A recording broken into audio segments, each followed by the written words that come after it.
إن الحمد لله رب العالمين والصلاة والسلام على سيد الأنبياء والمرسلين وعلى آله وصحبه أجمعين أما بعد.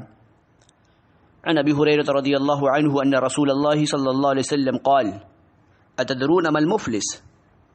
قالوا: المفلس فينا من لا درهم له ولا متاع.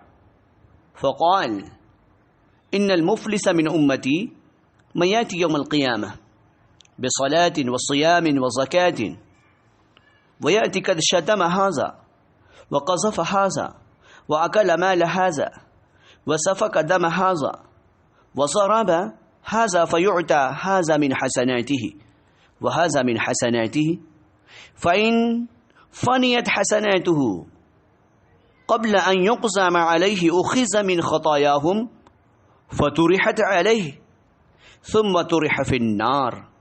رواہ مسلم. معزز سامعین کرام، آج کے درس کا عنوان ہے کہ مفلس کون.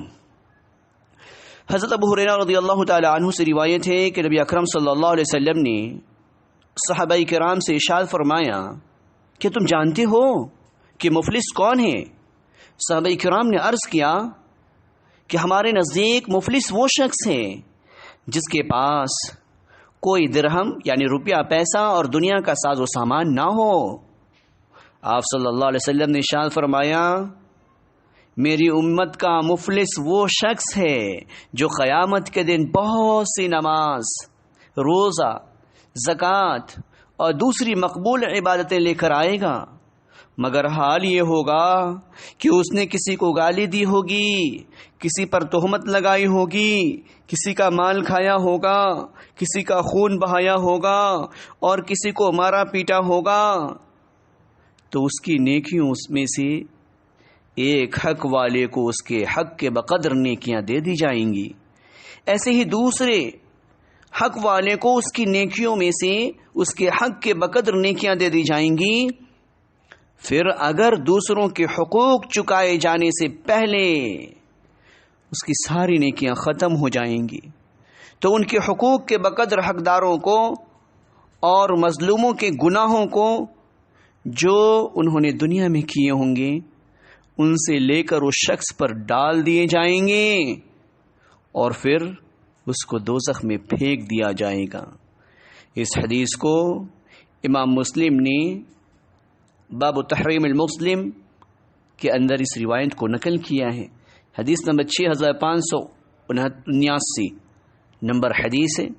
اس حدیث سے ہمیں یہ پتہ چلا کہ اللہ رب العالمین کی نظروں میں مفلس وہ شخص ہے جو ڈھیر ساری نیکیاں لے کر آئے گا لیکن اس کے پاس کچھ بھی نہ ہوگا، کیونکہ اس نے اپنے بھائیوں کے دل شکنی کی ہوگی، تکلیف پہنچایا ہوگا، کسی کے مال و متاع کو ناجائز طریقے سے غصب کیا ہوگا، زمین چھین لی ہوگی، جھگڑے کرا دیے ہوں گے، ناجائز مقدمات میں پھنسا دیے ہوں گے، تو گویا کہ اس کی نیکیوں سے ایکسچینج اللہ سبحانہ و تعالیٰ کر دے گا اور برائیاں اس کے ذمے اللہ رب العالمین ڈال دے گا.